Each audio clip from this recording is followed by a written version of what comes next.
नमस्कार दोस्तों, मैं हूं विकास देरड़। आप सभी कैसे हैं?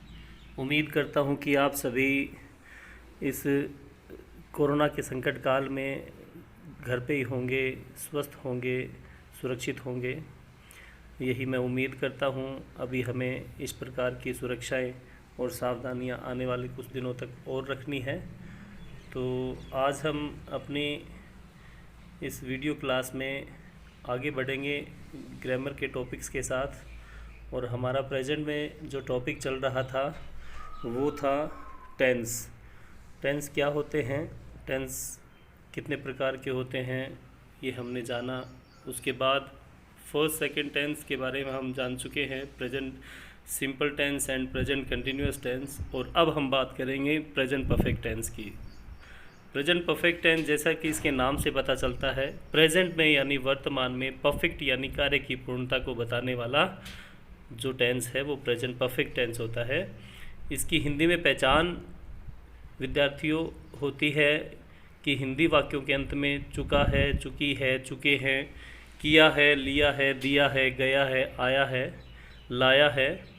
तो ये ऐसे वाक्य होते हैं जिनमें वर्तमान में किसी कार्य की पूर्णता का बोध होता है। और इनमें जब हम इंग्लिश के सेंटेंसेस की बात करें, अब हम इंग्लिश की पहचान भी अगले टेंसेस में भी करेंगे।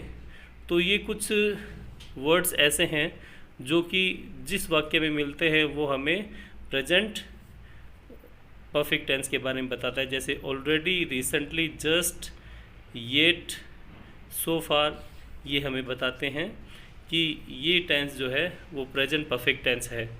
अब जैसे पहला वाक्य है, अध्यापक कक्षा में पढ़ा चुका है, तो इसका मतलब अध्यापक द्वारा कक्षा में पढ़ाने का काम कंप्लीट हो चुका है और इसमें कार्य का कंप्लीशन बताया गया है। दूसरा है, सिपाहियों ने दुश्मन पर हमला बोल दिया है। सिपाहियों ने दुश्मन पर हमला बोल दिया है। अध्यापक कक्षा में पढ़ा चुका है, मैंने पत्र लिख दिया है, मैंने उसको बुला लिया है। ये प्रेजेंट परफेक्ट टेंस के उदाहरण हैं और ये हमें कार्य की वर्तमान में पूर्णता को बताते हैं। अब इसका पहला जो सेंटेंस है, जो कि प्रत्येक टेंस में हम पॉजिटिव सेंटेंस के बारे में बात करते हैं, और पॉजिटिव सेंटेंस जो है वो सकारात्मक वाक्य कहलाता है, अफर्मेटिव भी कहलाता है। और इसका स्ट्रक्चर जो है वो कुछ यूँ होता है, subject plus has have plus verb की थर्ड फॉर्म प्लस ऑब्जेक्ट। अर्थात सबसे पहले सब्जेक्ट लगाते हैं, फिर हेल्पिंग वर्ब के रूप में अपने हैज़ या हैव लगाते हैं, और वर्ब की थर्ड फॉर्म लगाते हैं, फिर ऑब्जेक्ट लगता है। सबसे पहले अपने बात करते हैं हेल्पिंग वर्ब की। हैज़ का प्रयोग सिंगुलर सब्जेक्ट्स के साथ किया जाता है, यानी एक वचन कर्ताओं के साथ, जैसे ही, सी, इट, या कोई सिंगुलर नेम है उसके साथ किया जाता है। और हैव का प्रयोग किया जाता है प्लूरल सब्जेक्ट्स के साथ, जैसे आई, यू, वी, दे, या कोई प्लूरल नेम होता है उसके साथ हैव का प्रयोग किया जाता है। मैन वर्ब की बात करें तो हम वर्ब के बारे में जानते हैं और एक सेपरेट वीडियो में मैं आपको बताऊंगा भी कि वर्ब को डिस्क्रिप्टिवली अपने कैसे जान सकते हैं। और इस प्रकार से जो ये वर्ब लगती है वो थर्ड फॉर्म लगती है, इसे पास्ट पार्टिसिपल फॉर्म भी बोलते हैं। और एक और नियम आपको इसमें बता रहा हूँ मैं विशेष नोट के रूप में, कि वाक्य में जस्ट, ऑलरेडी, रिसेंटली अगर ऐसे प्रयुक्त होते हैं शब्द तो वो मुख्य क्रिया से पहले प्रयुक्त होते हैं। अर्थात हम किसी वाक्य में यदि जस्ट, ऑलरेडी और रिसेंटली, जस्ट का मतलब अभी अभी, ऑलरेडी का मतलब पहले ही, रिसेंटली का मतलब हाल ही में, ये यदि प्रयुक्त होते हैं तो ये मुख्य क्रिया से पहले प्रयुक्त होंगे। ये आपके लिए एक अच्छे नियम, रूल का काम करेगा, क्योंकि जनरली हमें ऐसे शब्दों को प्रेजेंट परफेक्ट टेंस में प्रयोग करना होता है। अब हम ये जो पॉजिटिव सेंटेंस था उसके स्ट्रक्चर्स के बाद अब सेंटेंसेस की बात करते हैं, एग्जांपल्स की। पहला एग्जांपल है, मयंक ने पहली वरीयता प्राप्त की है। तो सब्जेक्ट है मयंक, हैज, एच भी लगेगा। अचीव थर्ड फॉर्म, प्राप्त करना कोई उपलब्धि को, जैसे गेट भी यूज़ कर सकते हैं, get, gotten the first rank. दूसरा है मिस्त्री ने अभी अभी कार की मरम्मत की है। The mechanic has just repair the car, इसका मतलब मिस्त्री ने कार की अभी अभी मरम्मत की है। तो जस्ट जो है वो मैन वर्ब से पहले आया है, तो the mechanic has just repair the car. Third जो एग्जाम्पल है वो है हाल ही में मज़दूर अपने घरों को जा चुके हैं। तो इसमें ये सेंटेंस कुछ ऐसे बनेगा, the workers have recently gone to their homes. ये यहाँ भी वही तरीका काम में आ रहा है जैसा मैंने पहले नोट के रूप में बताया था नियम को, कि यदि जस्ट रिसेंटली ऑलरेडी हो तो उसे वर्ब से पहले लगाएंगे, और यहाँ इसलिए रिसेंटली जो है वो मुख्य क्रिया जो है वो गॉन उससे पहले आ गया है। तो इस तरीके से ये तीनों सेंटेंस ऐसे हैं जिनमें कि कार्य की पूर्णता का बोध कराता है, और ये प्रेजेंट परफेक्ट टेंस की जो है वो विशेष पहचान होती है कि कंप्लीशन ऑफ द वर्क जो है वो इसमें यूज़ किया जाता है। इसके बाद आता है नंबर 2, निगेटिव सेंटेंस, नकारात्मक वाक्य। और नकारात्मक वाक्य जैसे हम जानते हैं कि इसका स्ट्रक्चर जो है वो पिछले टेंसेस में भी मैं आपको बता चुका हूँ, सब्जेक्ट प्लस हेल्पिंग वर्ब, यानी यहाँ हैज हैव लगेगा प्लस नंबर 3 पे नोट प्लस वर्ब की थर्ड फॉर्म प्लस ऑब्जेक्ट। जैसे पहला सेंटेंस है आर्यन ने पाठ याद नहीं किया है, तो Aryan has not learn the lesson.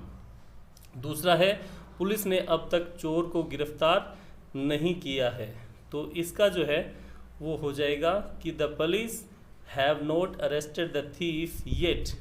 Yet जो है वो लगभग वाक्य के एंड में आता है जब नकारात्मक सेंस में आता है, और यहाँ पुलिस के साथ मैंने हैव लगाया है, और हैव इसलिए लगाया कि पुलिस बहुवचन माना जाता है, प्लूरल सब्जेक्ट माना जाता है, इसलिए हैव का प्रयोग किया है। तो इस तरीके से ये नेगेटिव सेंटेंस को हम इस तरीके से कंप्लीट कर सकते हैं। अब हम बात करेंगे इंट्रोगेटिव सेंटेंस की। इंट्रोगेटिव सेंटेंस का मतलब होता है प्रश्नवाचक वाक्य, और प्रश्नवाचक वाक्य जो हैं वो 2 प्रकार के होते हैं, हेल्पिंग वर्ब से स्टार्ट और डब्ल्यूएच वर्ड से स्टार्ट। हेल्पिंग वर्ब से स्टार्ट जो प्रश्नवाचक वाक्य है उसका स्ट्रक्चर होगा HV plus subject plus verb की थर्ड फॉर्म प्लस ऑब्जेक्ट। जैसे कि पहला वाक्य है क्या तुमने उसका धन लौटा दिया है, तो have you returned his money.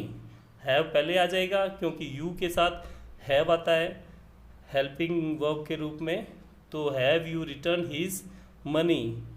Second example है क्या रवि तुम्हारे पत्र का जवाब दे चुका है, तो क्या रवि तुम्हारे पत्र का जवाब दे चुका है, तो इसका जो इंग्लिश ट्रांसलेशन है वो कुछ यूँ होगा, has Ravi replied your letter.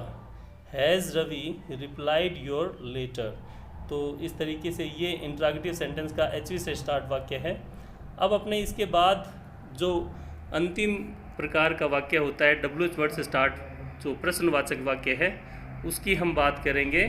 तो ये जो वाक्य है इसकी वाक्य रचना यानी स्ट्रक्चर जो है वो कुछ इस प्रकार का होता है, WH प्लस हेल्पिंग वर्ब, और हेल्पिंग वर्ब हम जानते हैं कि इस टेंस में हैज़ और हैव का प्रयोग किया जाता है हेल्पिंग वर्ब के रूप में।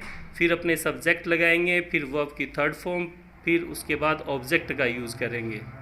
अब जैसे पहला एग्जाम्पल है कि विद्यार्थी क्या लिख चुके हैं, विद्यार्थी क्या लिख चुके हैं, तो इसमें हम सबसे पहले वो ढूंढेंगे कि कौन से WH वर्ड का यूज़ किया जाएगा। सबसे पहले जैसे क्या जो वर्ड है वो हमें ये बता रहा है कि व्हाट WH वर्ड आएगा, व्हाट, और स्टूडेंट्स जो है वो सब्जेक्ट हैं, इसलिए हेल्पिंग वर्ब के रूप में यानी प्लूरल सब्जेक्ट है तो हैव का यूज़ करेंगे। What have the students written. अब मैन वर्ब की थर्ड फॉर्म लगती है यानी पास्ट पार्टिसिपल फॉर्म बोलते हैं इसको, रिटन। एक चीज़ आपने ये देखी है कि यहाँ ऑब्जेक्ट का यूज़ नहीं किया जा रहा है, और ऑब्जेक्ट का यूज़ नहीं किया जा रहा है तो इसका मतलब हम सीधा का सीधा वर्ब तक ही इस सेंटेंस को रखेंगे और वो कंप्लीट माना जाएगा। अगला वाक्य है वह कहाँ चला गया है, वह कहाँ चला गया है।